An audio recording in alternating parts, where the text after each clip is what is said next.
Notre invité du jour, Christophe, fondateur des éditions Naban, je dis éditions, Oui, des éditions Naban, oui. pardon, fondé en 2019, si je ne me trompe pas, c'est ça. En fait, on s'est dit avec Yo et la team que ce serait bien de parler un petit peu, parce que je sais que Yo, il est vraiment fan de la ligne édito de Naban, et puis de toute façon, on le voit quand on te croise en convention, surtout à Angoulême et un peu de Japan Expo. Et récemment aussi Made in Asia en septembre dernier. Et en vrai, on s'est dit que ce serait cool de t'avoir non seulement pour évoquer le débat qu'on fera en seconde partie, mais aussi pour avoir un historique assez récent d'un éditeur qui s'est lancé il y a même pas encore 5 ans. Oui, il sera 5 ans en fin d'année. Donc. Voilà. Et en vrai, on s'est posé la question, est-ce que ce serait encore possible aujourd'hui de pouvoir se lancer là-dedans? Mais avant ça, du coup, est-ce que tu peux te présenter un petit peu ce que tu fais à Naban, parler un peu de la ligne édito et des mangas que tu publies? Oui, écoute, donc je m'appelle Christophe, j'ai 19 ans. bien joué. Et non, mais en fait, je vivote un peu dans tout ce qui est animation et manga depuis quasiment un quart de siècle, bientôt l'année prochaine. Ah ouais, quand même, moi j'ai commencé en 2001, donc voilà. Donc pas mal dans l'animation, c'est ce qu'on disait par rapport au doublage et choses comme ça. Où, à l'époque, j'étais chez Manga Distribution et je m'occupais d'une partie des achats de licences avec soit les Japonais, les Européens, les Américains. Je me suis occupé des doublages à l'époque, de tous les doublages qui avaient été faits chez Déclic Images à l'époque. Donc c'était comme j'avais dit, Lovina, Fruits Basket. Ouais, c'était mes premiers DVD, le Fruits Basket de Déclic. C'est le premier DVD que j'ai eu. Et au début, j'avais que ça. C'était le premier doublage qu'on faisait réellement. Donc, le premier en VF du coup. Ouais, il y avait eu Silent Mobus avant, mais je m'en étais pas occupé. Et à partir de. Surtout que Déclic, c'était vraiment, tu vois, la période où, dans les années 2000, tu vois, on n'avait pas encore trop ces animés qui se perdaient un petit peu à la télé. Et du coup, Déclic. Pour moi, c'était vraiment un renouveau. L'époque de Déclic, c'est là que j'ai connu Jojo. Vous étiez... Excellent élève d'ailleurs. Ouais. C'est pas parce que je me tous les studios Gonzo, c'était vous à l'époque. Ouais. Et il y avait plein de trucs vraiment cool. Slayers, comment ça s'appelle Rayard, non, aussi non, Sayuki. Sayuki, ouais. Ah, il y avait Sayuki aussi. Sayuki, c'était chez Déclic. Et plein de choses. Il y a eu énormément de choses. Et c'est vrai que pour ceux qui sont plus jeunes, s'en rendent moins compte. Mais à l'époque, c'était vraiment un renouveau de l'animation japonaise dans le monde, d'ailleurs. Parce que les Japonais, surtout à partir de Cowboy Bebop en 98, ont fait tout ce qui était les séries surtout les séries de nuit. Il y en avait un petit peu avant, mais c'est vraiment ce qui a été déclencheur avec Line aussi, qui était chez Dybex, selon de Scaflone et tout ça. Et donc, c'est vrai qu'il y a eu on avait un nombre de titres par trimestre qui était hallucinant. Mais à l'époque, c'était encore différent. C'était plutôt au semestre. Donc, en fait, on avait souvent des 26 épisodes. Donc, c'était pratique. Maintenant, on est sur des 12-13 épisodes. Donc, faut cavaler maintenant pour avoir les séries. Mais c'était bien parce qu'à l'époque, effectivement, le seul moyen vraiment d'avoir les animés, c'était de les avoir d'abord en VHS et ensuite en DVD. Mais ça a été vraiment une période extrêmement prolifique et où j'ai appris énormément de choses, justement, parce qu'il y a même eu des ventes télé qu'on avait pu faire, des choses comme ça. Enfin, c'était vraiment une sorte d'Eldorado à l'époque. Un peu de ce qu'il y avait, et puis limite presque hégémonique, parce que Manga Distribution distribuait aussi les autres éditeurs, ce qui permettait aussi faut le dire un peu de contrôler tout ça. Et donc au niveau de Déclic, automatiquement, c'est nous qui avions à l'époque les meilleurs budgets, les meilleurs titres. Et puis vous aviez des clients aussi, les clients ils répondaient présents. Ah oui, non mais c'est-à-dire qu'il faut vraiment se remettre dans l'époque où la majorité quand même des achats se faisait surtout grâce au catalogue.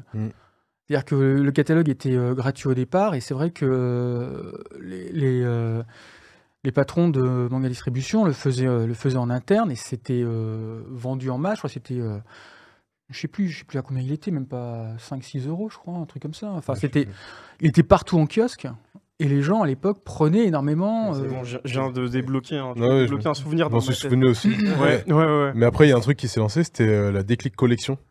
Où en gros, il y avait un abonnement, je sais pas si tu te souviens. Ouais. Il y avait un abonnement, il y avait eu bronze, golden, je sais plus, il y avait différentes offres après. Et en gros, tous les mois ou quoi, tu recevais un coffret DVD. Non, t'avais les coffrets vides et tu recevais un DVD pour une série de 26, t'avais 5 tomes, enfin tu avais 5 DVD. Qu'ensuite tu pouvais mettre dans un coffret. Enfin, il y avait, c'était Tu recevais premier mois le premier DVD, deuxième mois le deuxième, etc. Donc ça te faisait. Ouais, ils avaient même fait 5 épisodes pour ceux qui sont un peu perdus, il faut recontextualiser. Mais c'est vrai qu'on est dans une période où les animés, après on va dire l'ère Club Do, tout ça, il y avait quelques animés qui étaient diffusés sur Canal. Et des fois tard la nuit, pour ça, parce que c'était vraiment des animés, on va dire, un peu plus matures.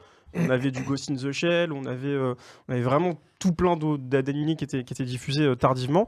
Et effectivement, à un moment donné, il y a eu ce marché du DVD. Les gens ont commencé à en avoir de plus en plus. Et comme tu l'as dit, c'était un Eldorado et une porte ouverte, parce que le Manga Story que vous connaissez aujourd'hui à République, avant, il s'appelait Manga Distribution. Et c'était...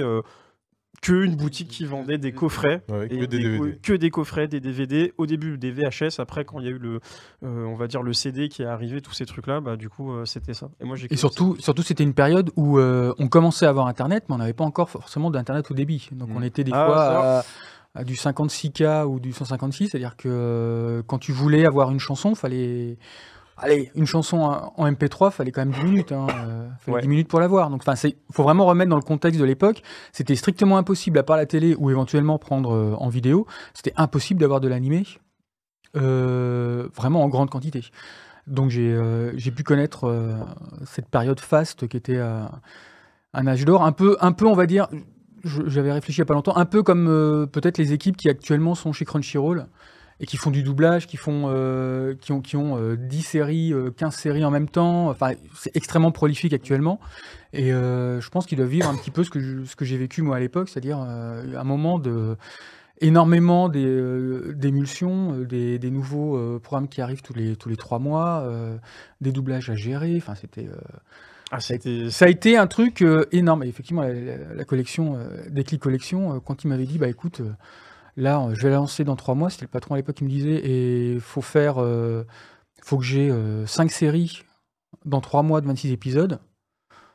Là, c'est comme ça que ça se vois un peu. T'as un blanc devant les yeux pendant un moment. Ah ouais. Et donc du coup, je crois qu'en même temps, il y avait eu Last Exile, Slayers, Sayuki, Lovina. Non, pas Lovina. Premier. Et je sais plus, un 5e. Mais c'était un truc de fou. C'est-à-dire qu'il a quand même fait. Il fallait oser quand même. Il a fait une campagne à 20h50 sur TF1 pendant plusieurs semaines, parce que non seulement il y avait la Déclic Collection, mais il y avait aussi la collection de DVD de vieux titres comme Les Maîtres de l'Univers, comme les Transformers. Il y avait tout ça. Il y avait tout ça. Enfin, c'était un truc, c'était une société qui marchait énormément et qui avait une production absolument incroyable. Donc voilà, j'avais pu participer de ça. Ensuite, j'ai créé ma petite société, parce qu'on revient au sujet quand même. non, mais moi je kiffe justement avoir avant que tu ça débloque des souvenirs. Parce que exactement, moi, je me vois chez le marchand de journaux en train d'acheter les Cosmo 4. Oui, voilà, t'avais les Cosmo 4. Chez Déclic. Et surtout que, juste avant que tu passes sur ça, chez Déclic, parce que du coup, j'ai eu le temps de faire mes petites recherches, on avait donc, comme tu l'as dit, il y avait Lovina, il y avait Macross, il y avait aussi des vieux animés comme Mask, Max et compagnie.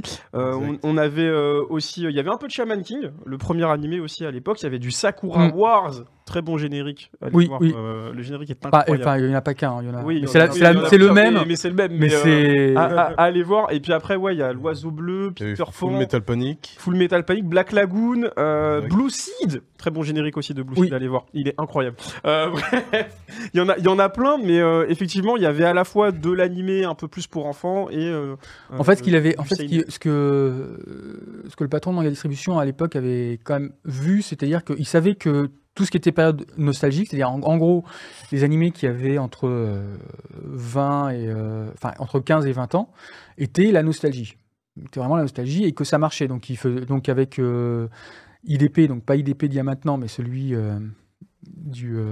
qu'il avait créé qui s'occupe de Ototo maintenant, il avait eu les droits de Cobra, de Tom Sawyer, de Booba, ouais, tout c'est ça. Edgar, et ça marchait, de Edgar, et ça marchait énormément. Et c'est ce qui a permis à côté de créer Déclic, il a par contre été vraiment consacré en majorité aux séries nouvelles. Donc après, on avait des séries, comme tu disais, comme Max et compagnie, on avait Jeanne et Serge, on avait pas mal des séries après, bah oui, les maîtres de l'univers, tout ça. Mais le but, c'était quand même d'arriver à prendre le maximum de séries nouvelles qui arrivaient. Et c'est vrai qu'à l'époque, c'était encore pas trop compliqué, parce que en gros, on allait au marché des programmes à Cannes tous les 6 mois au MIP, qui est le marché international de programmes qui existe depuis plus de 50 ans, je crois. Et on faisait notre marché, c'était à peu près tous les 6 mois, parce qu'on allait en avril, donc c'est là où il y avait les nouvelles séries, mais on était un peu, évidemment au courant de ce qui allait être produit. Au Japon, ouais, ok. On allait en octobre également, donc voilà, ça permettait soit de... On dilait pas, c'était surtout pour concrétiser ce qui allait se faire. Oui, je me rends compte, c'est ambigu. C'est pour ça qu'il boit de l'eau. Non, parce qu'on fait... voilà. En la télévision, tu fais des deals mémos, des machins. T'inquiète, ici, tu peux tout dire.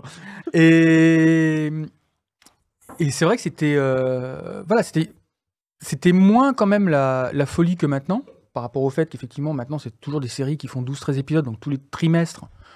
Maintenant, avant, on avait tous les 6 mois. Maintenant, c'est toutes les saisons. Tu as des nouveaux animés qui arrivent. Donc, moi, j'avoue, le marché aujourd'hui, c'est plus. C'est un peu crevant. Et j'ai l'impression que pas grand monde ne sait, au bout d'un moment, ce qui sort véritablement, ce qui est machin. Qu'est-ce que j'ai regardé il y a 6 mois, je sais plus. Donc voilà, c'était moi, je préférais comme les séries de 26 qui étaient quand même bien, ou vraiment ou alors les concepts, comme il y avait pour Neon Under Seven, par exemple, qui est un superbe animé. Très bon générique aussi, très bonne musique pour l'opening d'ailleurs, qui faisait que 13, mais c'était un concept, c'était pas une adaptation de manga, c'était un concept original, et ça j'aimais bien ça par contre. Et c'est vrai que ça permettait, voilà, à l'époque on avait vraiment un choix absolument énorme. Je dis pas que tout marchait, il y avait des titres qui marchaient pas, il y en a un que j'adore qui s'appelle L'Autre Monde, où il a eu 10 titres, hein, le truc, mais là par contre c'est pareil, c'est 13 épisodes. L'animé est une tuerie, je l'ai défendu bec et ongle pendant des années chez Manga Distribution, et bon, je crois qu'il y a peut-être y avoir 3000, 5000 coffrets qui avaient été vendus à l'époque. Ah ouais, ce qui était rien. Ouais, pas beaucoup. Ce qui n'était pas beaucoup à l'époque, mais on pouvait encore, justement parce qu'il y avait quand même pas mal de titres, mais pas 10 par trimestre, ça permettait quand même certains de les mettre un peu plus en avant et d'avoir le temps de le faire, ce qui est moins le cas maintenant, quoi. Mais aujourd'hui, je pense qu'avec les VOD et tout ce qui sort, tu vois, Kinji par exemple, qui est un gros consommateur d'animé, bon, lui, il arrive plus ou moins à suivre. Hein, tu me dis, tu m'arrêtes si je dis pas de bêtises, mais plus ou moins. Tu vois. Je fais ma petite sélection quand je regarde certains animés. Et tu les regardes également, tes animés? Oui, bien sûr. Crunchyroll. Exactement. Moi, tout va bien. Non, mais à l'époque, tu vois, c'est ça qui. Non, mais c'est surtout que je dis pas que c'est un souci, mais ça fait partie de ce qui se passe maintenant, c'est que les gens veulent l'intégralité de ce qui passe au Japon. Et s'il n'y a pas, même le petit animé le plus obscur qui va passer à 2h30 du mat, les gens vont dire « Ah, vous voyez, il n'y a pas comme au Japon, je pirate. » Bon, je schématise, hein, je fais exprès d'énoncer la caricature. Alors que même encore à l'époque, donc cette période 2000-2005, on choisissait quand même. Oui. Donc il y a beaucoup d'animés qui... Alors, soit des fois parce que c'était un peu difficile de les avoir, parce que les Japonais demandaient beaucoup, soit parce qu'ils ne pouvaient pas pour l'étranger, il y avait 10 000 raisons parfois pour lesquelles certains animés ne sortaient pas. Mais le premier, c'était quand même qu'on se disait, non, pour le marché français, ça va pas marcher. Vous le sentiez ça quand ça allait pas marcher pour le public français? Parce que des fois... Oui, mais des fois t'avais des choses où tu t'y attends pas. C'est-à-dire que, par exemple... à l'époque, on devait faire un deal, je crois que c'était avec TV Tokyo, et on avait 3 séries, parce que même à l'époque, début des années 2000, les Japonais quand même avaient encore cette tendance à vouloir te vendre les séries en pack. Oui. Donc avec un titre majeur et 2 titres secondaires qui étaient voilà, comme ça. Hein. Et je sais qu'à l'époque, ce que les patrons de AMD voulaient, c'était Baki. La première série de Baki. Déjà Baki à l'époque. Ouais. La première série de Baki, donc qui reprend vraiment le début du manga qui est chez Meian actuellement, et non pas la suite. Voilà. Et on nous a mis 2 séries. Alors, il y en a une, j'ai oublié laquelle c'était, et l'autre où on l'a eu pour une bouchée de pain parce qu'ils savaient que ça allait pas beaucoup marcher. En tout cas, ils le pensaient. même les patrons à l'époque, c'était Hikaru no Go. Oh, ah oui, c'est vrai. Oh, la dinguerie que tu viens de sortir. Donc en fait, on a eu Hikaru no Go quasiment pour une bouchée de pain par rapport à l'époque, avec les droits télé, avec tout. Et en fait, ça a été très étonnant de voir que autant Baki a marché, mais pas exceptionnellement. Alors que le manga était déjà chez Delcourt, hein, donc c'était au même niveau finalement qu'Hikaru no Go qui était chez Tonkam. Il y avait pas de, les deux avaient un manga déjà qui commençait, mais Hikaru no Go, ça par contre, ça a été un carton phénoménal. Ouais, bah moi j'ai tout acheté, je me souviens. Oui, et c'était le côté feuilletonnant. J'ai essayé un nombre de fois incalculable d'essayer de le mettre sur le câble, mais ça n'a pas marché. Ah. Parce que c'était le côté feuilletonnant, et puis il n'y avait pas beaucoup de merchandising. Tout ce qu'il y avait comme merchandising, c'était une plaque de Go floquée, Hikaru no Go, ou alors le t-shirt. Avec le, et je suppose que proposer du merch, il faut prendre ce qui existe déjà au Japon, donc vous auriez même pas pu proposer quelque chose de, on va dire, made in France entre guillemets, quoi. On aurait pu, mais en général c'est le genre de truc que tu fais après, c'est-à-dire que tu vois que si ça vient des États-Unis ou si ça vient d'Allemagne, Italie, tu vois déjà tous les produits dérivés qui existent et c'est plus facile à le faire. Et puis il y avait ça, il y avait par exemple une raison que je peux comprendre, hein, mais forcément ça me dépasse un petit peu parce que c'était pas mon métier, c'était le fait que par exemple Hikaru no Go se passait souvent dans des salles, donc des fois sans fenêtre, et donc forcément t'avais pas la lumière du jour, et donc le problème c'est que la série elle devait certainement passer à 16h30, 17h, et qu'il faisait jour encore dehors, et que donc avoir une série qui se passait dans un endroit où il n'y avait pas le soleil, alors qu'au même moment les gamins avaient le soleil, apparemment ça jouait sur l'audience. Ah, je sais pas, je m'étais jamais posé la question. Bah, t'as plus les séries qui vont se passer la nuit, vont plus être la nuit, les séries le jour. Ah, j'avoue. Plus le jour. Maintenant que tu dis, oui, j'avoue. Death Note, ça se passait vachement le soir. Hein. Oui, c'est beaucoup le soir, je me souviens. Oui, mais on était déjà sur Death Note. Sur Death Note, on était déjà sur une. Comment dire ? Moi, je te parlais de chaînes plutôt jeunesse. Death Note, c'est Canal qui l'a diffusé en premier ou c'était 17 ou c'était Virgin, je sais plus. Virgin, je crois. Ça devait être Virgin, donc c'était déjà pour un public ado-adulte. Ouais. Donc ça, par contre, tu vois, tu t'en fous. C'est la licence du moment qui marche. Il y a une question pour toi dans le chat de Tomokun qui nous dit toi qui as fait beaucoup de doublage, est-ce que tu as consommé énormément d'animés avant de te lancer dans le manga et le monde de l'édition ? Oui. Ah oui, non, clairement. Non, moi, ça a commencé des Goldorak hein, quand même. Hein. Ah oui, c'est génération Goldo. Là, oui, non, mais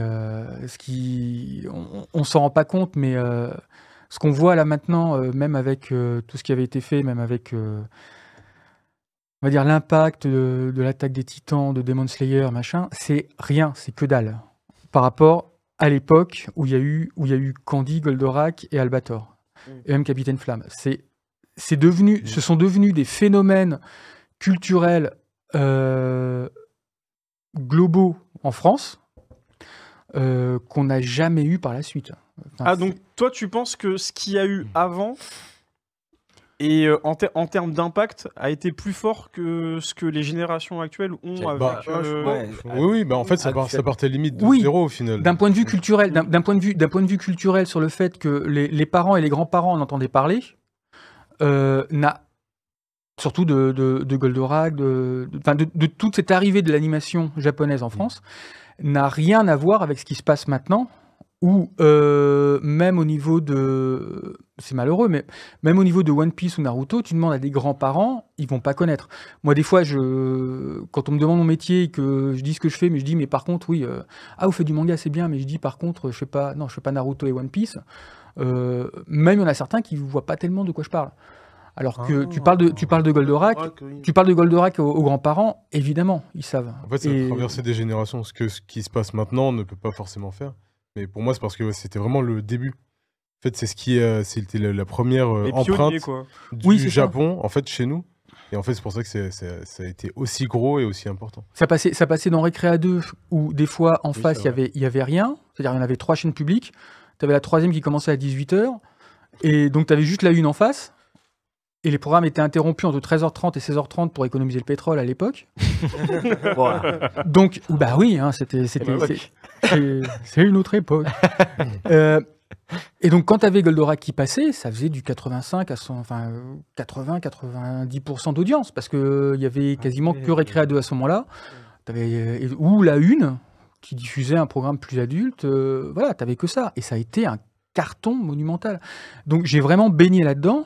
Et en fait, je suis très content d'être né quand je suis né, parce que je me rends compte que... Ça, tu sais. Non, mais parce que là, je me rends compte vraiment... En fait, non, mais je me rends compte que j'ai vraiment vécu toute cette génération, cette pop culture qui nous était destinée à nous et qu'on a vu au fur et à mesure arriver, que ce soit dans les films, la musique, que ce soit dans les jeux vidéo. Toi, je sais même pas comment on pourrait appeler cette génération des pionniers. Dire, moi, les prémices. Ouais, exactement. Mais c'est vrai que l'animé grand public, tu vois. Exactement. Vraiment grand public. Ouais, pour moi, c'est vraiment un OG, mais tu vois, il a vraiment traversé toute la Japanimation et tout le manga depuis les débuts. Et c'est pour ça que je trouve ça fou que tu te sois lancé juste dans l'édition après.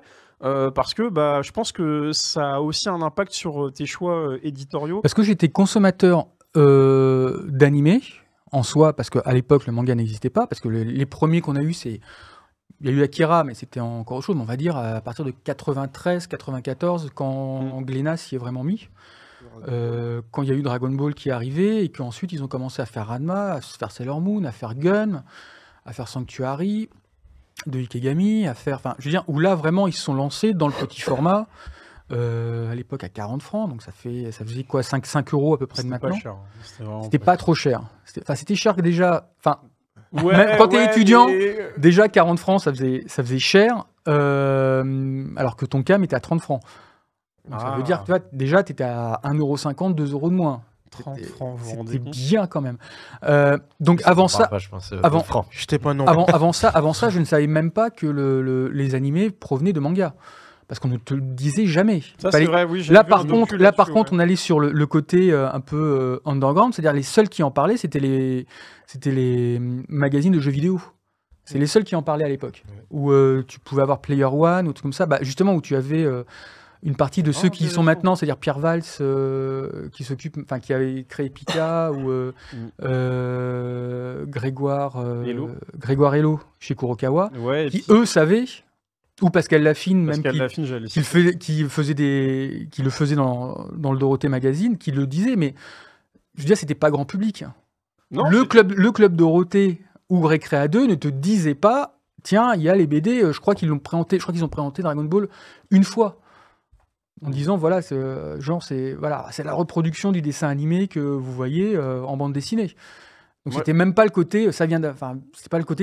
C'était inversé, on croyait que c'était l'animé qui était adapté en manga et non. Voilà. Et moi par contre, je dois avouer qu'à partir du moment où j'ai vu les mangas arriver vraiment un peu partout, même en maison de la presse, c'est là où je les ai trouvés, j'ai toujours préféré le manga, à partir de ce moment-là, aux animés. Je préfère, par rapport au genre que je préfère lire les mangas. Par contre, sur les genres que je n'aime pas forcément, alors ça peut être des fois certains shoujo un peu romantiques ou les mangas de sport, je préfère les regarder en animé. Parce que je trouve que tu ressens plus... C'est plus dynamique, oui. Voilà, tu ressens plus l'émotion de ce qui se passe, et alors que... Un manga de sport. J'avoue, pour reprendre l'exemple, par exemple, Captain Tsubaya, je l'ai toujours vu sur je l'ai toujours vu sur France 5 en animé. Ouais. Et c'est vrai que ça me viendrait pas à l'idée de le voir, de le lire. Ouais, voilà, c'est pareil. Surtout que c'est pas la même vibe. Encore une fois, c'est vrai. Le manga Captain Tsubasa, moi aussi, je me suis dit, je vais lire le manga. Je peux dire que l'animé, je pense qu'il est peut-être mieux. Des fois, il y a un espèce d'équilibre que tu peux trouver et parfois pas du tout. Et c'est vrai qu'à la lecture, c'est moins impactant que l'animé. Après, encore une fois, c'est parce que t'as consommé le. Alors, je vais prendre un autre exemple du coup. Tu vois, Slam Dunk. Oui. J'ai vu le film. Je sais pas si en manga ça rendrait. J'aurais la même. C'est Inoue. J'aurais la même. Oui, il y a des. Non, mais ça, par contre, c'est là où tu as les plus gros titres. En général, ça peut marcher. C'est-à-dire que ce soit là Naruto, Demon Slayer ou Dragon Ball ou même d'autres, pas forcément que cette catégorie, mais qui des fois sont tellement bien que les animateurs souvent avaient juste. Ils avaient le storyboard qui était fait. Parce que le manga. Juste à reproduire. Voilà. Chose par contre qui est un peu plus difficile en sport, puisqu'il y a des choses que tu es obligé en manga d'enlever. Donc tu peux avoir des superbes planches, comme tu disais, avec un dunk, un machin, c'est magnifique. Mais le voir en animé, voilà, c'est encore autre chose. Donc voilà, donc il y a des choses que je préfère quand même regarder en. Mais tu vois, je comprends mieux un Destination Terra pourquoi il a atterri chez toi, par exemple. Tu vois. Oui. Le côté SF, le côté tout ce que tu as vécu dans ta jeunesse, bah forcément, en fait, toi, en tant que, je peux dire, directeur éditorial. Oui, c'est ça, oui. Non, mais après, tu sais. non, mais après, je sais pas, les titres, les postes, tu vois. Non, mais on est deux, hein, donc tu sais. On n'a pas de garde d'ego. Associé, tu peux dire. Non, mais voilà, mais je comprends mieux pourquoi, bah, du coup, c'est un titre qui est arrivé chez toi, tu vois. Je pense que par affinité et avec ce que tu as aimé, logiquement. Oui, c'est ça. C'est-à-dire que moi, forcément, ça me rappelle un peu, par le dessin, ça me rappelle certains shoujo que j'avais vus avant. Ça me rappelle la SF qu'il pouvait y avoir.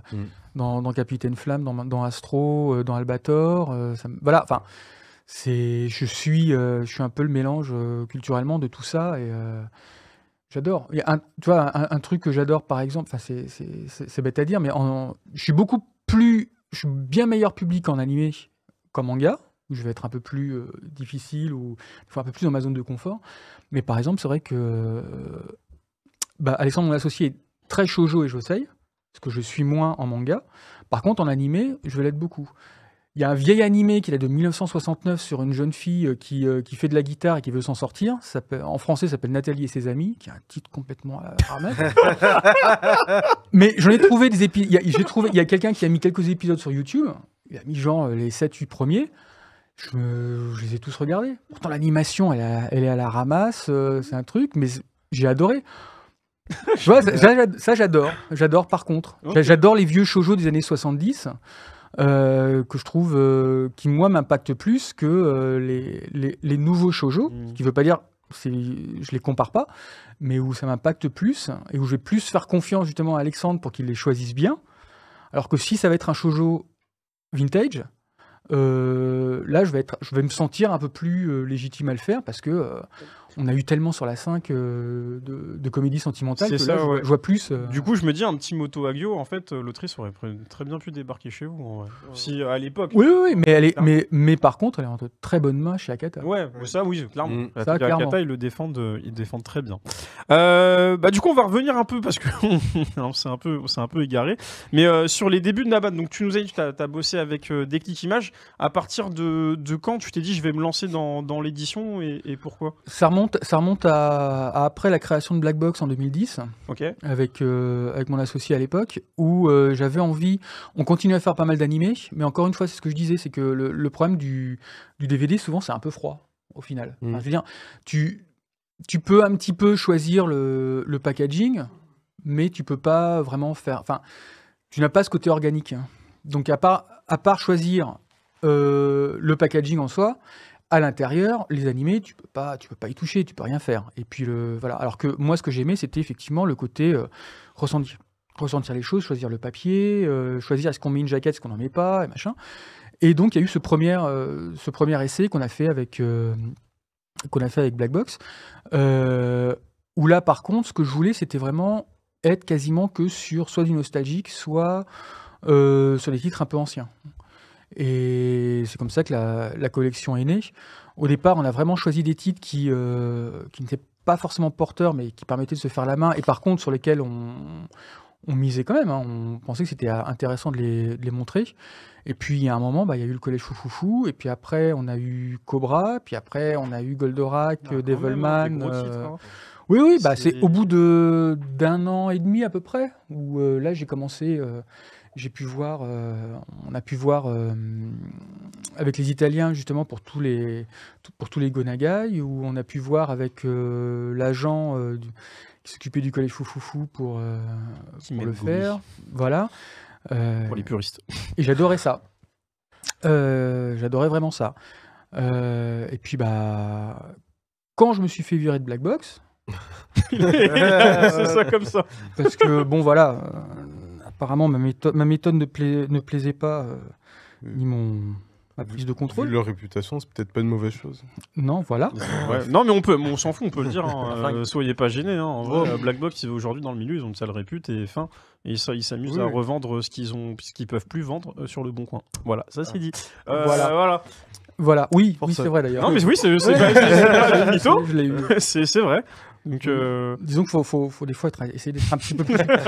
faut essayer d'être un peu subtil dans ce qu'on vend. Donc, mais non, mais d'ailleurs, à ce propos, je suis très content de voir à chaque fois que quand les gens disent j'adore le catalogue de Black Box et qu'ils citent toujours les trucs avant 2016, moi, ça me fait très plaisir à chaque fois. Tu vois ouais, j'adore Cobra, j'adore Devilman, j'adore machin. Ouais, vas-y, continue.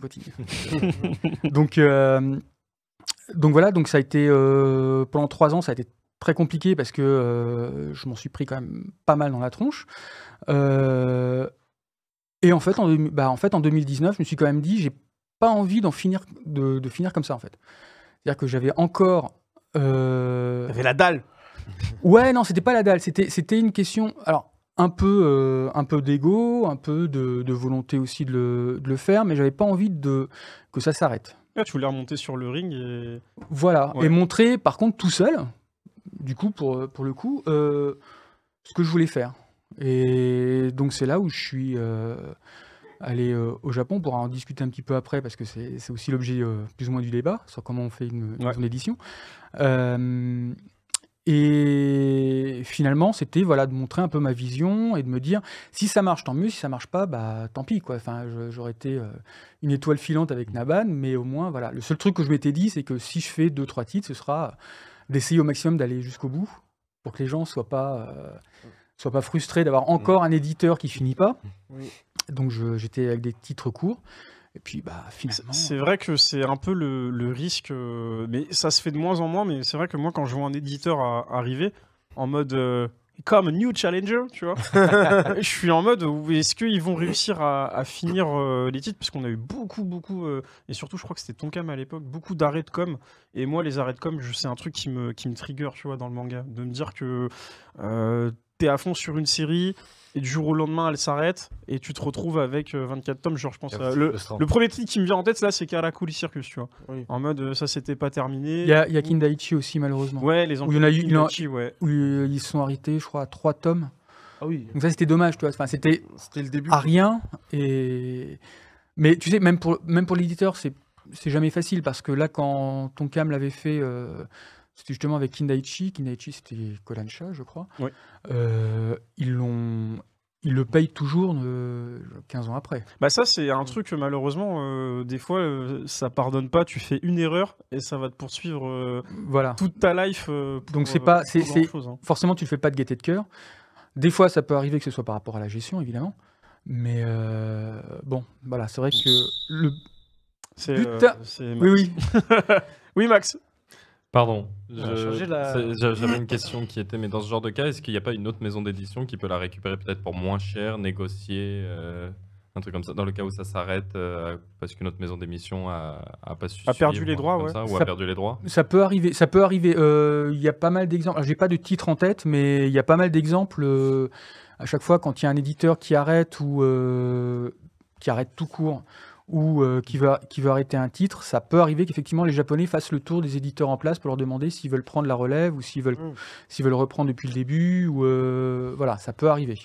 Ça peut arriver effectivement, parce que le but aussi quand des éditeurs au Japon, c'est qu'ils se mettent énormément la pression sur le fait de satisfaire les auteurs. Ah. Et aussi de prouver que c'est pas des branques, qu'ils ont su en dehors du Japon donner au bon éditeur, montrer pas forcément le fait que ce soit un succès, c'est en plus évidemment, mais l'auteur au Japon s'attend pas à recevoir 100 000 euros de n'importe quel pays, en plus de ce qu'il gagne. Pour lui, souvent il gagne déjà, je vais dire suffisamment, pas forcément, mais il gagne déjà bien sa vie au Japon quand le titre marche. Donc après le reste est du bonus, mais par contre, si on voit qu'il y a un titre qui marche, qui marche pas trop bien, mais où ils vont pas jusqu'au bout, ça, par contre, pour les auteurs, c'est pour leur ego, tu vois, ils peuvent très bien se remettre en cause en disant, bah mince, pourquoi est-ce que mon manga à l'extérieur ne marche pas ? Est-ce que c'est parce que finalement je suis trop centré ? Est-ce que mon message n'est pas universel ? Ou est-ce que l'éditeur n'a pas fait son boulot ? Ouais, je pensais pas que ça, parce que nous on se dit en tant que consommateur, le manga il est en France et puis fin, mais on se rend pas compte que ça a peut-être aussi une importance pour les auteurs. Et quand tu vois des auteurs qui viennent en France, c'est là où tu te rends compte que en fait ils sont vraiment attachés à ce qui se passe en dehors du Japon, et voir aussi comment c'est accueilli et comment c'est perçu. Oui, ils ne suivent pas forcément ce qui se passe. Ils sont mis au courant. Ouais, ils sont mis au courant. Ouais, quand ils commencent à avoir une petite renommée, ils sont vraiment mis dans la boucle pour savoir quel éditeur va prendre dans quel pays.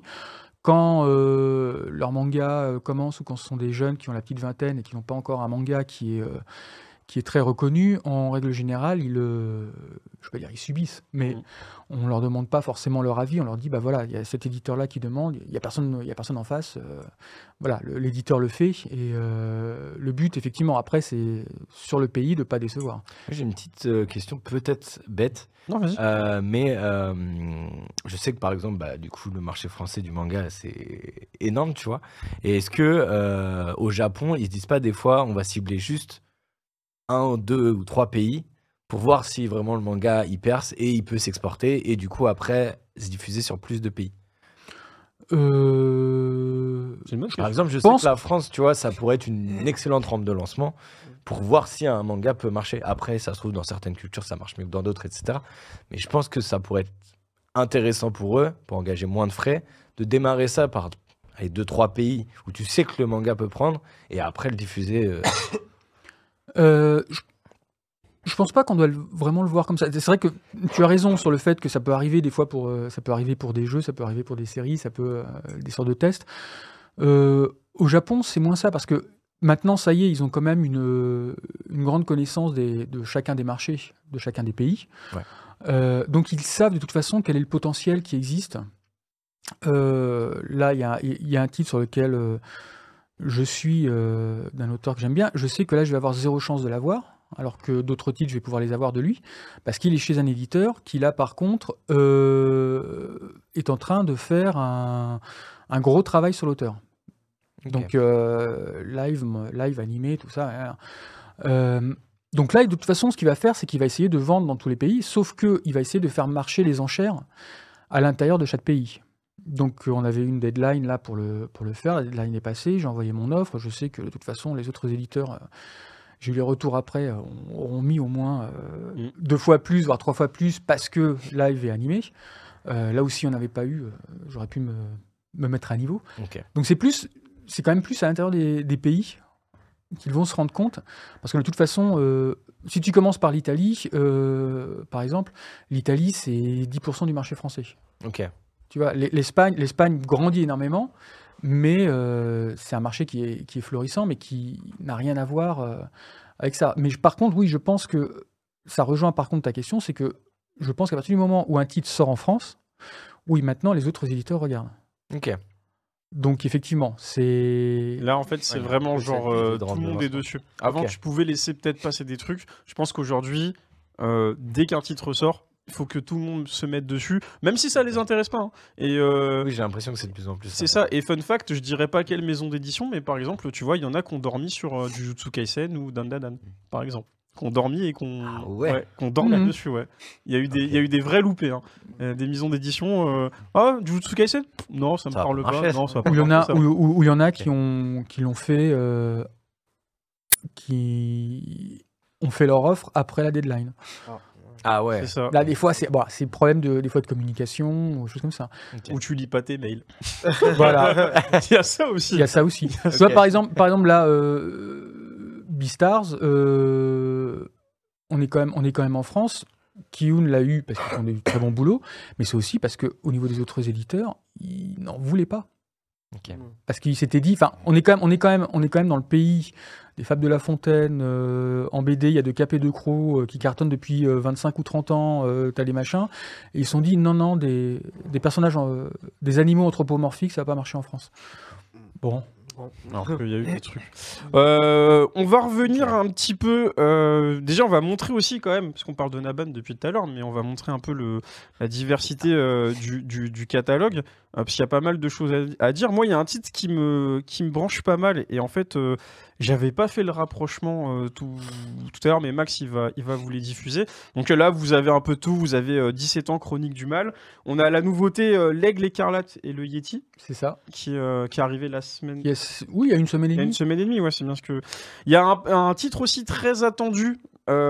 Anna et le prince d'Albion. Voilà. Alors ça, tu vois, c'est typiquement le genre de titre Shoujo Josei où je l'aurais pas repéré. Ouais. Clairement, c'est Alexandre qui l'a. C'est Alexandre qui l'a. Ah, clairement.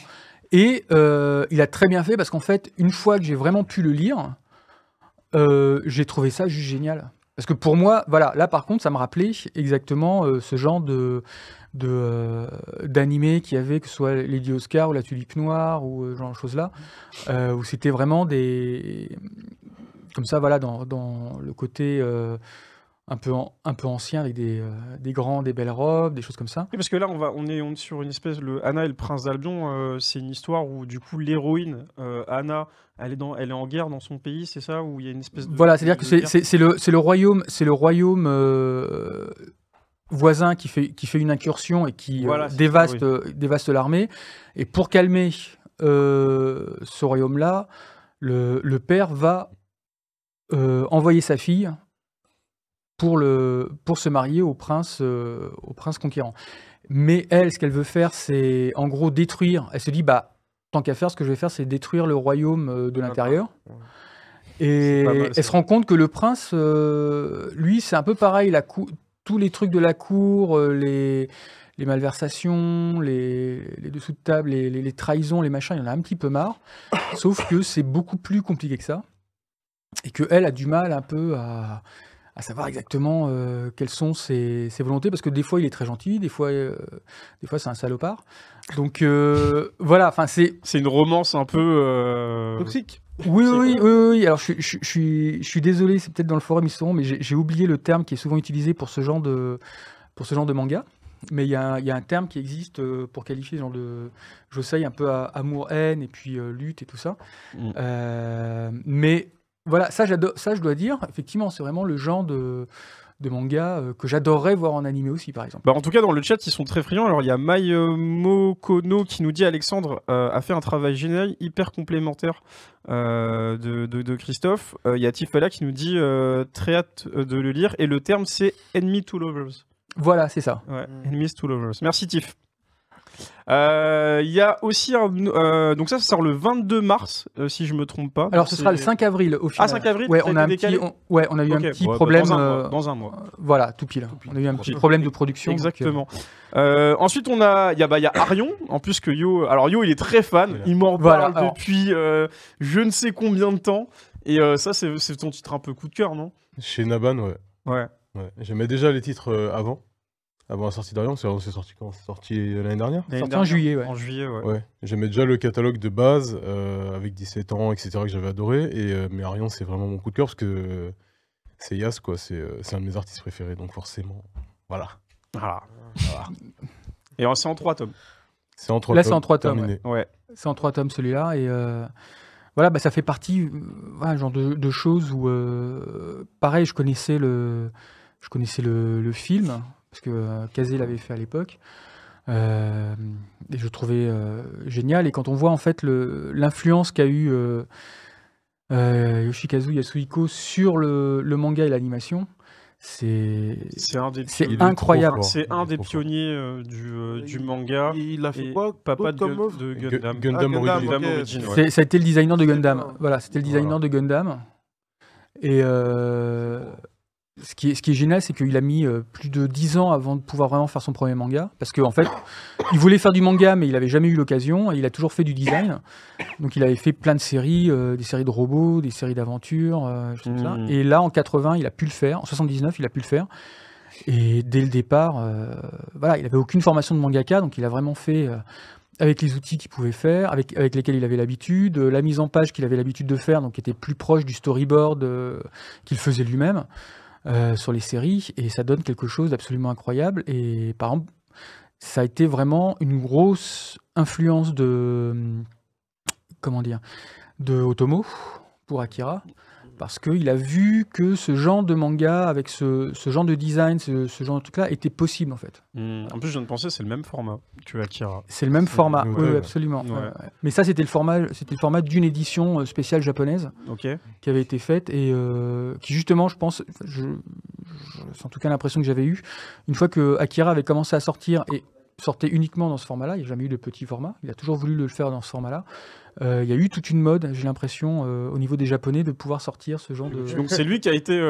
Mais yo, tu peux flex, hein, regarde, tu peux montrer aussi ce que tu as à côté, parce qu'on est parti au Japon en novembre-octobre dernier. Qu'est-ce que c'est? C'est le livre un peu anniversaire de Yas, avec sa signature à l'intérieur, évidemment. Il m'a emmené je sais pas où pour aller chercher ce bouquin, je te jure. Et en fait, voilà. Donc... Wow, l'illustrateur de Gundam Origin, incroyable la cover, qu'on retrouvera a priori chez Vega Dupuis sous peu. Et en fait, dans le bouquin, il y a aussi du Vénussoir, dont on va parler juste après, et forcément Arion, qui fait la cover. En fait, c'est quand même cool d'avoir Yasuhiro chez Naban, mais c'est vrai que nous, à Angoulême, quand on a entendu l'annonce, et puis je le dis là devant vous, devant la caméra, ceux qui sont sur le plateau, mais on en avait parlé en off quand on était venu vous voir sur le stand, mais on s'est dit... Putain, on est deg, on pensait que ça allait être vous pour Gundam, et vraiment on était comme ça, et en vrai je trouve que ça aurait trop bien complété. Ça aurait bien complété, mais on reste une petite maison d'édition, et ça aurait quand même été un énorme challenge. Il y a quand même beaucoup de tomes. Je ne sais pas ce que va faire Vega, mais peut-être, je pense qu'ils vont faire l'édition Perfect, qui est même sortie aux USA, je crois. Ouais, c'est pas exactement la même, parce que c'est. Mais en tout cas, voilà. Enfin, en général, en France, tomes doubles, ça fait 11. Voilà, en général, en France, on prend exactement ce que font les Japonais. Donc, soit ils vont ressortir, mais je pense pas en version simple. Non, je pense pas. Je pense qu'ils vont plutôt là maintenant faire la nouvelle édition japonaise, qui est absolument magnifique. Clairement, pour nous, ça aurait été trop. Donc voilà. Au moins, c'est dit. En fait, ce qu'il y a, c'est que ça a mis beaucoup de temps à se faire. Donc, de toute façon, je m'étais renseigné avant Arion. Et de toute façon, c'était déjà à l'époque, on m'avait pas dit que c'était plié. On m'avait dit qu'il y avait tellement de monde déjà dessus. Voilà. Mais moi je trouve qu'avec le catalogue que tu proposes, que vous proposez du coup avec Alexandre, ça aurait vraiment bien matché. Et je trouve que, ouais, voilà. En plus, tu vois, là, quand je descends sur le site, tu vois, il y a une case encore en moins, mais bon, c'est dommage, ce sera pour d'autres. Et moi, il y a un titre qui m'a frappé.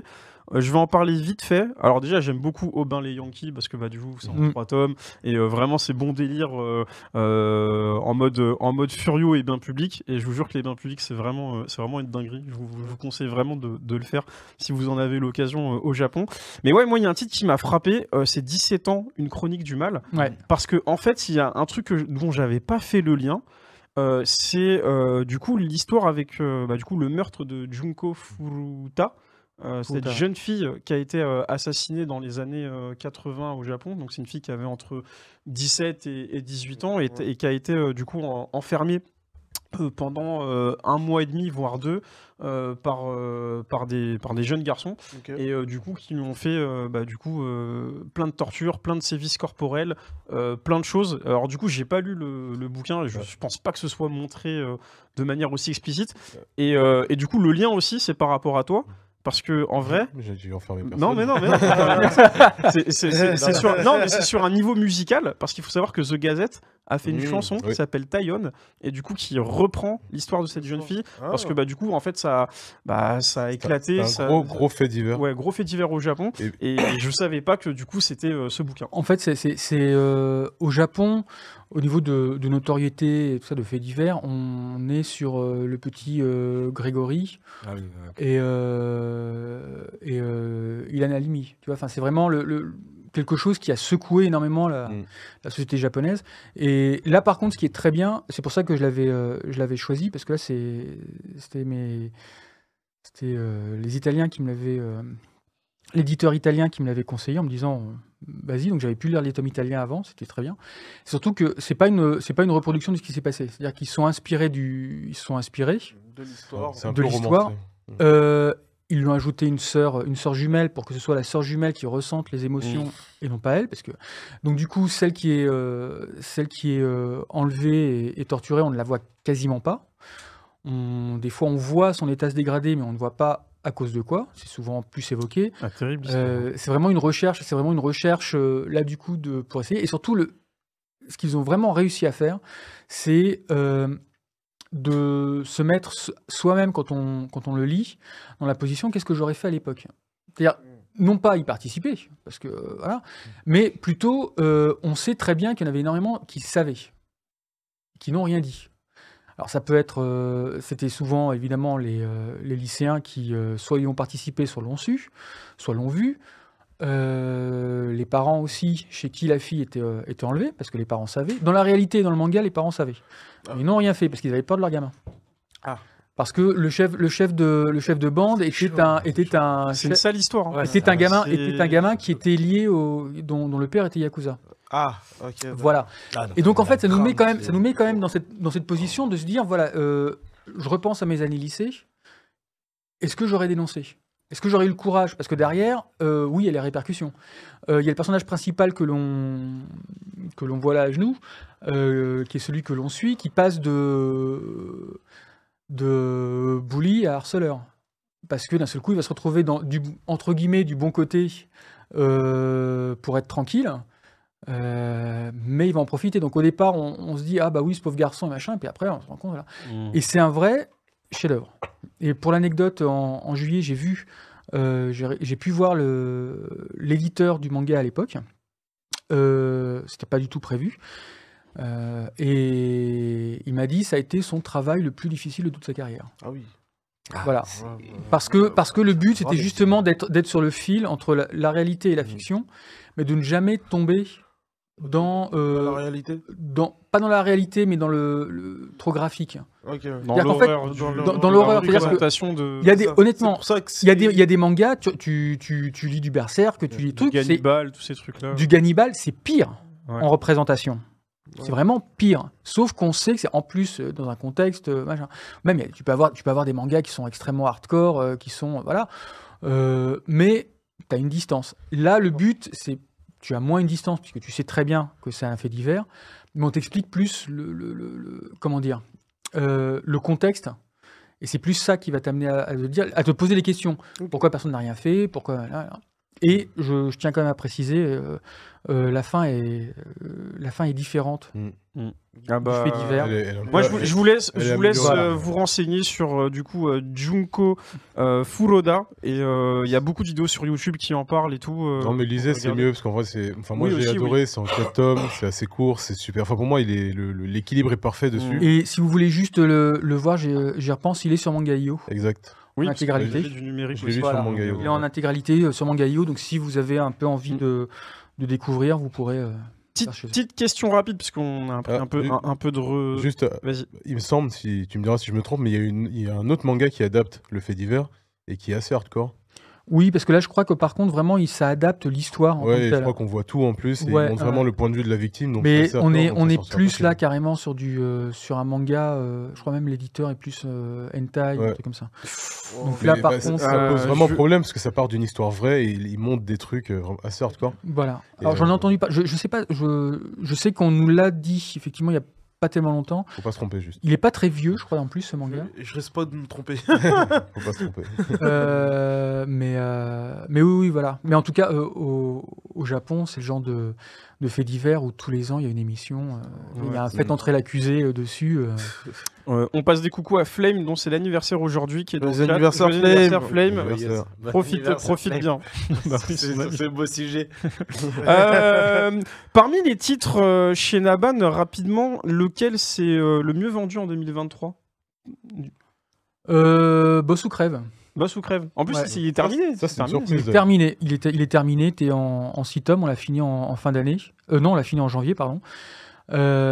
Oui, cool. Bonne surprise, même si, je vais dire, commercialement, c'est peut-être le titre le plus facile que l'on fait. Ok. Parce qu'il y a tous les ingrédients pour un bon seinen, entre un design qui est juste magnifique, déjà, parce que le manga est très récent, de la violence, quelques filles nues, voilà. Donc il y a quand même des recettes un peu faciles, mais encore une fois, ça fait partie de ce qu'on fait de ce qu'on cherche toujours avec Naban, c'est qu'il y a ce côté très simple, où là qui va beaucoup attirer, mais aussi le fait que comme c'est dans une dystopie, sur la place des gens une fois qu'ils sont au chômage, les camps de redressement pour devenir productifs, et puis le destin qu'il va y avoir, parce que j'en parle pas, parce qu'au bout de 2 tomes, son destin va changer radicalement, ce personnage-là, et peut-être essayer de péter le système. Voilà, c'est toujours un peu ce qu'on essaye de faire, c'est c'est une dystopie, mais voilà. Ok. Il y a d'autres choses. Donc Boss ou Crève, le titre qui s'est le mieux vendu chez Ndaban. J'avoue que moi aussi ça m'a surpris. Je m'attendais à un autre. Parce que ça correspond à beaucoup de critères qui existent au niveau du manga. De ce que les gens recherchent, bien sûr. Oui. Eh bien, en tout cas, grosse force pour ce que vous avez déjà accompli et ce qui va surtout arriver, parce que avec Yo, on a choisi 2 titres qui vont arriver chez Ndaban, peut-être en 2024, si je dis pas de bêtises, peut-être 2025. Le premier, peut-être que vous deux, ça va vous parler. Si je vous dis Masami Kuramada, vous pensez à qui? Seiya, Rin no Kakero. Exactement, c'est bien Kinji, c'est bien, t'as révisé. Bien révisé. Effectivement, parce que du coup, il y a Kojiro du clan Fuma, ou je sais plus comment on dit en japonais. Fuma no Kojiro, à chaque fois je me trompe. Qui a été annoncé chez vous. Donc tu as le tome juste ici, tu peux le montrer à la caméra si tu veux. Un gros petit pavé bien comme il faut. C'est votre premier titre Shueisha, si je dis pas de bêtises c'est le premier titre issu du Shonen Jump. Ouais, c'est ça. Mais c'est pas fait avec Shueisha. C'est avec Shogakukan Creative, qui a comme ça une collection un peu de réédition de manga. Voilà. Ouais, c'est vrai que c'était pas dans le. Voilà, j'en profite. Ok. Mais t'as raison. Une gratuite. Et en fait, si j'avais choisi cette projet-là, c'est parce qu'effectivement, ils en sont ils ont compilé les 10 tomes japonais en seulement 3 tomes. Ah oui. Ah ouais. Les tomes triples quasi, quoi. Voilà. Là, le premier fait l'équivalent de 4 tomes, en fait. Ah oui, d'accord. Du Jump. Donc, et donc, le truc, c'est que voilà, ils ont mis toutes les pages. Alors, il y a 2 choses. C'est que, ils ont mis toutes les pages couleurs et quadri. Mais surtout, ils ont remis tous les textes du Jump. Ah, propre. Voilà, ils ont refait tous les textes du Jump. Donc nous, par exemple, ce qu'on va faire, pour parler un peu cuisine, c'est que, en gros, tout ce qui est texte du manga, on va le traduire directement comme un manga classique. Par contre, tout ce qui va être texte, genre celui-là ou celui qu'on voit ici, là, qui sont là pour dire souvent ne manquez pas le prochain, ou dans le prochain chapitre, 8 pages en couleur, choses comme ça. Ça, par contre, on va faire un petit glossaire à la fin du tome, parce que tous les textes sont en hauteur. Donc c'est une tannée de le faire. Enfin, on peut pas. C'est ridicule de le faire en français. Donc les gens ne seront pas... s'ils ont envie vraiment de savoir ce que leur disait le Jump à l'époque, ils regarderont en fin de tome pour voir ça, et autrement ils continueront à lire, parce qu'à la base ça ne fait pas partie du Jump, enfin ça ne fait pas partie de l'œuvre originale, ce sont les plaquettes, qui se mettaient, voilà. Donc ils ont fait une reproduction, ils ont vraiment tout scanné. On s'en est rendu compte quand on a reçu les fichiers, ils ont vraiment scanné tous les fichiers d'origine, ce qui fait que voilà, on a des fois des doubles pages qui sont attends. Par contre, c'est cool d'avoir les pages couleurs, parce que honnêtement, je l'ai feuilleté tout à l'heure, il y a des chapitres où ça commence peut-être avec 5-6 pages couleurs et après ça continue en bichromé. En fait, le tome 1, parce que Rin no Kakero avait été un énorme succès au Japon. Apparemment, c'est même grâce à ça, il y avait une anecdote assez célèbre où Shueisha à l'époque disait qu'ils avaient pu refaire leur bâtiment grâce à Rin no Kakero. Débat. Donc c'était, il y avait eu à un moment une petite plaquette disant que c'était le bâtiment que Rin no Kakero a construit. Et donc ce titre-là a été fait après, et c'est pareil, ça a beaucoup marché. En gros, en moyenne, le titre a été dans le Jump, dans le tome 5, du début jusqu'à la fin. Ok, d'accord. Voire a été premier ou deuxième à certains moments, mais en moyenne, pendant les 10 tomes, a été à peu près a été dans le top 5. Donc c'est vraiment... Ce que j'espère, c'est que là, les gens vont un petit peu redécouvrir Kurumada. C'est ce que j'allais te dire, parce qu'en fait on le connaît que on va dire Senseiya, globalement. On le connaît pour Senseiya, mais il a annoncé qu'il a fait d'autres choses. Ouais, peut-être un petit peu pour BTX, parce qu'il y a eu le manga et l'animé, mais l'animé était sur manga, donc, mais voilà. Et Pika je crois que c'est Pika qui avait fait le manga, mais en gros, voilà, Uri Nikakero, comme tu l'as dit, qui évoque un peu plus. Mais c'est vraiment quelqu'un qui, dans les années 70 et 80, a vraiment forgé Jump. C'est-à-dire qu'il y a une lettre très célèbre, justement, je crois que c'est pendant la publication, d'un jeune mangaka qui le trouvait génial et qui adorerait avoir son talent et machin. Et c'était Toriyama à l'époque, avant qu'il commence. Ouais. Je crois que ça avait du temps de Ring Nikakero. Désolé si je me trompe. Mais vraiment, c'était... Alors, c'est toute proportion gardée quand même. C'était vraiment le Oda du Jump à l'époque. C'était lui qui soutenait Jump. C'est lui qui a apporté tout ce côté force, parce que tout ce qui était Neketsu c'est ce que j'allais dire, existait déjà. Oui. Ça existait déjà. C'était depuis. Il y avait Ishitanojo, il y avait Kyojin Hoshi qui existait également sur le baseball. Donc tout ça existait. Mais lui a réussi à le mettre encore plus en scène. Donc c'est pour ça qu'après lui, il y a eu ce genre de grandes pages qu'il y avait, des doubles pages. Le fait aussi que c'était vraiment plutôt lui qui commençait vraiment à faire des cliffhangers. En fin de chapitre, à vraiment faire un cliffhanger, comme il y avait pour Senseiya. C'est-à-dire que Senseiya, on avait l'impression dès qu'il y avait la fin de l'épisode, on était là, de la suite. Mais il y avait le manga déjà. Non, mais il y avait déjà avec la musique en fond et tout. Voilà, sauf que là, dans le manga, on le retrouve. C'est le fait que à chaque fin de chapitre, on voulait absolument savoir quelle était la suite, alors que chez les autres mangaka, c'était encore pas forcément une logique qui avait été faite. Donc c'était plus des chapitres un peu pas tranche de vie, mais c'est-à-dire il n'y avait pas de fil conducteur. C'était t'arrivais, t'ouvrais ton Jump, il y avait une histoire, la semaine d'après c'était une nouvelle histoire, et c'était vraiment très indépendant des uns des autres. Oui, ou alors des fois quand ça se suivait, comme tu le dis, effectivement ça se suivait, mais il n'y avait pas forcément le cliffhanger pour donner, dire que effectivement tu loupais un chapitre, c'était pas trop grave. Là par contre, avec Kurumada, fallait pas louper un chapitre. Parce que tu loupais énormément. Donc c'est vraiment un auteur qui a compté, qui compte encore, qui malheureusement, comme pas mal d'auteurs, a son heure de gloire, il marche un petit peu moins bien, mais quand tu vois, maintenant il est chez Akita, quand tu vois toutes les suites à Senseiya, les spin-offs, comme ça, ils ont tout ce qui sort actuellement chez Panini et qui a l'air de pas trop mal se vendre, il a toujours son public. Moi, le premier. Même si je suis moins fan de son style graphique. Mais après, ça, c'est autre chose. Non, c'est toujours pareil, en fait. C'est un peu, des fois, comme Tezuka, par exemple, où c'est pas forcément des dessinateurs qui ont vraiment un dessin académique ou pur, ou vraiment qui a une esthétique vraiment qui passe le temps. Par contre, ce sont des gens qui savent raconter une histoire. Donc, comme Gonagai, tu lis Devilman, tu t'arrêtes pas. Tu lis Senseiya, tu lis Ring Nikakero, tu lis Kojiro, tu ne t'arrêtes pas. C'est vraiment le genre de dessinateur qui, par contre, allait jusqu'au bout. Et même si, effectivement, les personnages, des fois, tu as l'impression qu'ils ont 3 expressions, qu'ils sont machin, mais c'est pas ça qui compte. C'est la mise en scène. Et c'est pour ça que vous l'avez pris. Et du coup, ça sort quand ? Alors, là, normalement, ça sortira en juillet. Ah, c'est bientôt. Le premier sortira en juillet, et là où je suis très content, c'est qu'on a eu l'autorisation de Shakan de le faire, et puis de Araki Prod, c'est qu'on aura une jaquette alternative. Regarde ça.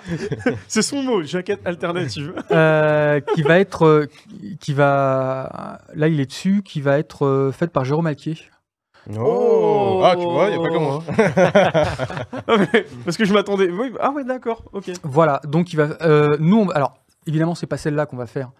On va choisir parmi les nombreux dessins en couleur qui existent pour faire la jaquette. Mais par contre, on aura la jaquette que fera Jérôme, qui sera recto verso.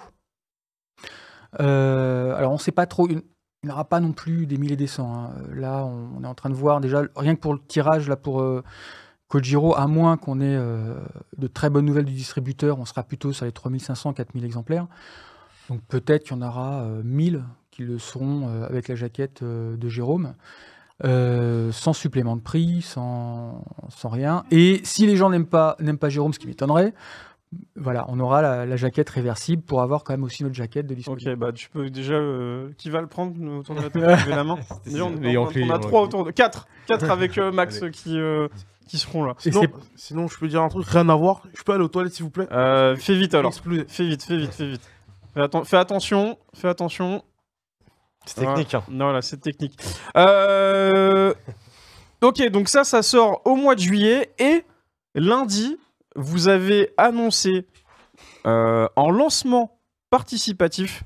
Et je veux que ceux qui sont dans le chat, vous voyez. Parce que Yo, on avait déjà parlé un petit peu. Il s'agit de Venus War.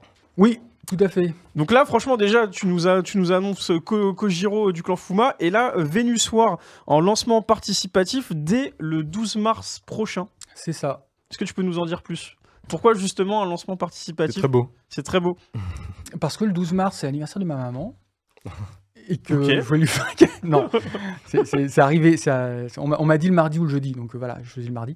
Non, en fait, ce qui se passe, c'est que Arion a bien marché. Venus Wars aussi. Mais c'est vrai que ce sont des... Enfin, Venus Wars, l'annonce de Venus Wars a très bien marché. Mais ce sont des bouquins qui sont quand même assez lourds à préparer.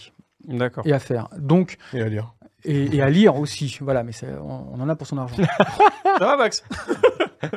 Il s'est trompé. Un petit conducteur gratuit. Et donc, le but, c'était de faire des précommandes et de pouvoir, comme le font plein de petits éditeurs indépendants, en fait, de pouvoir assurer au moins la production dans des très bonnes conditions. Et aussi de pouvoir remercier les gens, si on arrive à faire le nombre adéquat, à créer un coffret cartonné en carton dur et machin, pour à la fois remercier les gens et pour le mettre aussi en quantité limitée chez les libraires. Voilà, pour voir un petit peu ce que ça va donner et ce que les gens sont prêts à faire pour Venus Wars et pour aider Yasuhiko. C'est vrai qu'on a tendance très belles images derrière. Oui, c'est les images du coup de la version animée de Venus Wars qu'on vous montre. Incroyable. Juste pour que vous voyez à quoi ça ressemble un petit peu. Qui a été réalisé par Yasuhiko d'ailleurs. Exactement. C'est lui-même qui, enfin, il a, voilà, que ce soit Arion ou Venus Wars, il a fait les deux. Et là, voilà, on sentait qu'il y avait quand même quelque chose qui se faisait autour de Yasuhiko et de Venus Wars. On sait que Venus Wars, je le dis, a un peu plus de potentiel que Arion à la base. Parce que c'est de la SF, donc on peut aussi ramener des personnes qui aiment un peu plus la SF, ce genre de choses-là. Donc ça a un côté un peu plus, un tout petit peu plus universel, on va dire, comme genre de titre. Donc voilà, donc on voulait un petit peu capitaliser là-dessus et arriver à faire en sorte qu'on puisse le faire vraiment dans les meilleures conditions, peut-être augmenter le tirage aussi. Ouais. Parce que c'est vrai que c'est toujours un peu compliqué pour nous. On essaye de le faire. Un bouquin comme ça, c'est quand même assez cher à produire, comme Arion. Donc, une fois qu'on l'a fait, c'est difficile des fois juste de faire à 1000 exemplaires. Là, on l'a fait à 4000 exemplaires à peu près. Il en reste encore un peu. Mais ça va être difficile, comme ça, dans ces conditions, de faire juste à 1000 exemplaires ou 2000 exemplaires. Donc là, le but, c'est vraiment d'arriver, de dire aux gens, écoutez, on est tout petit. On a besoin de votre aide, on a besoin de précommande. Vous aurez quelques bonus. Tu peux le dire à la caméra. Voilà, je veux t'adresser aux gens parce que dans le chat, ils sont très... Je m'adresse au peuple français. C'est français. Voilà, c'est quelque chose qui se fait beaucoup au niveau des comics, au niveau des BD, qu'elles soient indépendantes ou non. Elles ne le sont pas forcément sur le manga. Donc...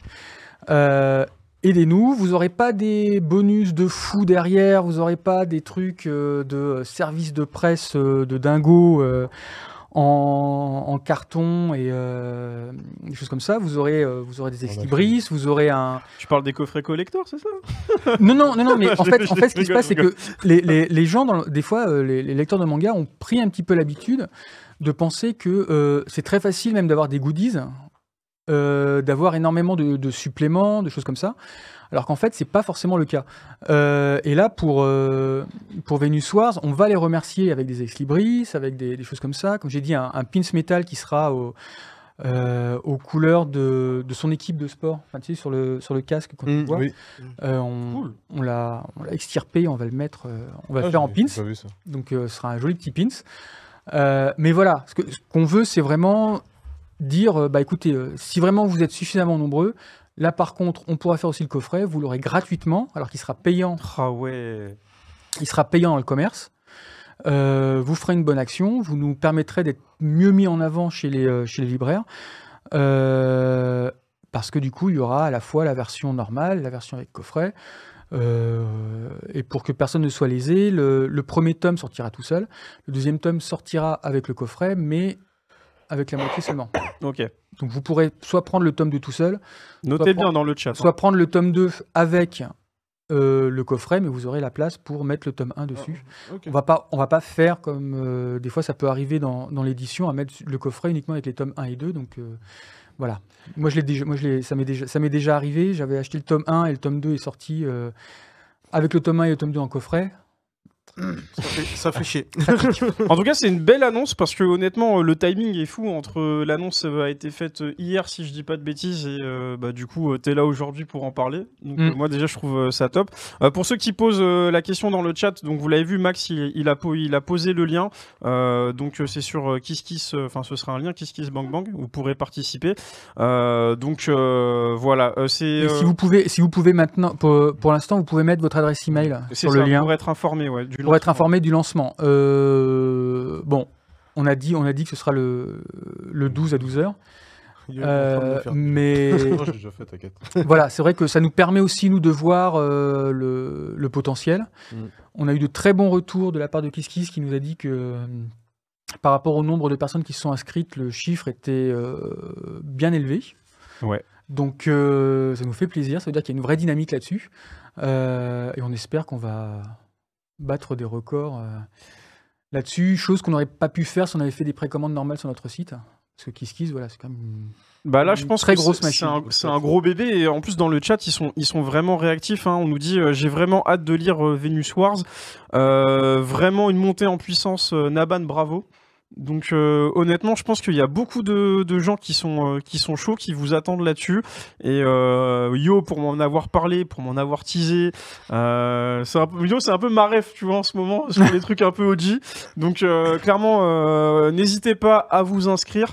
Parce que je pense qu'il y a de belles choses à venir entre vraiment le clan Kojiro du clan Fuma et ça. Et après il y a encore d'autres nouveautés qui arrivent. Il y a des choses qui vont arriver. Il y a des choses qu'on a signées. On va signer directement avec une autrice. Ce sera pour le début de l'année prochaine. Et voilà, vous verrez, c'est assez particulier. Je vais pas en dire trop parce que il y en a qui peuvent facilement deviner si on le dit comme ça. On n'en dit pas trop. Il y a un gros vintage qui arrivera aussi et sur lequel on va faire là par contre une belle édition parce que ça le mérite. Et qu'on sait que là, elle va très très bien marcher aussi. Voilà, on a d'autres choses, on a des titres un peu plus classiques aussi. Enfin, voilà. On attend. Montée en puissance de Naban et voilà. Ça me fait grave plaisir d'entendre ça. Donc si précommandez, parce que montée en puissance. Le lien a été mis dans le chat. Et pour que vous le sachiez, parce qu'on l'a pas dit encore, pour Venus Wars, ils seront plus gros que Arion. Ah bon? Parce qu'il sera 500. Parce que Arion fait 400 pages, là les autres feront 516 pages. Wow. Ah ouais. C'est deux grands tomes. Il y aura évidemment les illustrations en début de tome aussi en couleur. Voilà, et on sera et on sera sur un prix donné qui sera de 25 €. Ok. Le tome. Là où Arion, on est à 21. Ouais. C'est cohérent. Voilà. En tout cas, si vous voulez en savoir plus sur les éditions Naban, sachez que Tomo-kun a fait un article qui est sorti aujourd'hui même, ce matin. Voilà, ce matin. Une interview de Christophe et Alexandre. Donc c'est sur le site de One Life, vous pouvez le retrouver. Voilà, il y a toute la jeunesse, comment ça a été créé, un peu ce dont on a parlé. Et c'est un article très cool, moi je l'ai lu, et bravo à Tomo et à Dylan d'avoir publié ça sur One Life. N'hésitez pas à aller le voir.